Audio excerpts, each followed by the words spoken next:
Hello, नमस्ते। मेरा नाम अनिकेत सिंह परिहार है और ये मेरे फादर है राजेश सिंह परिहार। इनको पहले बुखार और खांसी बहुत रहता था, तो तब हमने लखनऊ में दिखाया तो उन्होंने इनकी बायोप्सी की थी और बायोप्सी करने के बाद उन्होंने मतलब ये बताया कि इनके एक स्यूडो ट्यूमर है, तो इसकी सर्जरी करनी पड़ेगी। उसके बाद हमारे रिलेटिव ने बताया कि यहाँ पर मेदांता हॉस्पिटल में अरविंद कुमार सर हैं और वो मतलब बेस्ट सर्जन है यहाँ पर ऑल ओवर इंडिया के। तो उन्होंने कहा कि आप एक बार उनको जाके दिखा लीजिए। फिर हम लोग ने यहाँ पर विज़िट किया तो हम लोगों ने दिखाया सर को, तो सर ने बोला कि इनकी सर्जरी होगी और सर्जरी में मतलब ट्यूमर निकाला जाएगा और हो सकता है कि इनका अपर लंग्स पार्ट का भी वो निकाला जाए थोड़ा बहुत। लेकिन कह रहे तो उससे कोई इशू वाली बात नहीं है, हमारे पास मतलब इतनी चीज़ें हैं कि कोई दिक्कत नहीं आएगी ऑपरेशन सर्जरी में।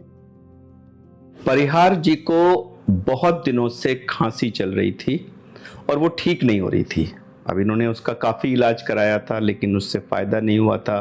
फिर इनका सीटी स्कैन हुआ था, ब्रोंकोस्कोपी हुई थी और उसमें पता लगा था कि इनके राइट लंग का जो अपर हिस्सा होता है, तो उसकी जो सांस की नली मेन नली से जहाँ से शुरू होती है वहाँ पर एक ट्यूमर था इनको, और उस ट्यूमर की वजह से इनकी खांसी नहीं जा रही थी। अब वो ट्यूमर एक कैंसर का रूप भी था और उसको निकाला जाना एक सेफ मार्जिन के साथ, ये नहीं कि आप खाली उतना ही निकाल लो, उसको थोड़ा दोनों तरफ मार्जिन के साथ निकालना था। इसका मतलब कि राइट अपर लोब के साथ साथ जो मेन सांस की नली है उसका भी हिस्सा उसके साथ निकलना था।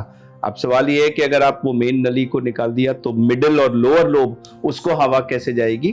तो उसके लिए काफी जटिल सा ऑपरेशन होता है जिसमें इसको काट के और नीचे वाली नली को ऊपर वाली मेन नली से जोड़ना होता है। ये एक बहुत जटिल ऑपरेशन है, लेकिन फायदा यह है कि इससे पेशेंट का जो बाकी लंग है जो नॉर्मल है उसमें हवा की सप्लाई मेंटेन रहती है और वो बच जाता है। तो हमने यही ऑपरेशन, जिसको right upper lobe sleeve resection कहते हैं, वो किया था, जिससे इनका ट्यूमर तो 100% निकल गया लेकिन पूरा लंग निकालने की जरूरत नहीं पड़ी।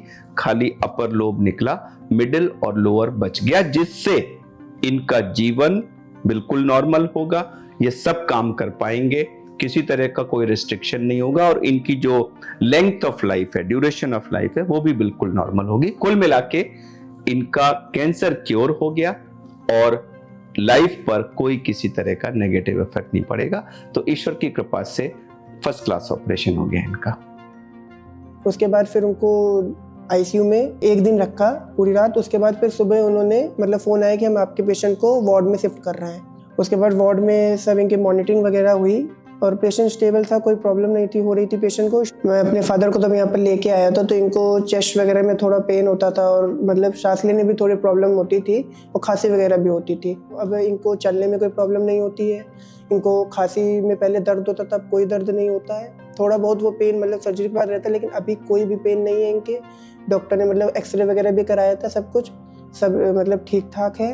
के लिए डॉक्टर अरविंद सर और उनकी टीम को और नर्सिंग स्टाफ को और मेदांता की पूरी स्टाफ को मैं धन्यवाद कहना चाहता हूँ कि उन्होंने मेरे फादर को मतलब सर्जरी की और फिट कर दिया।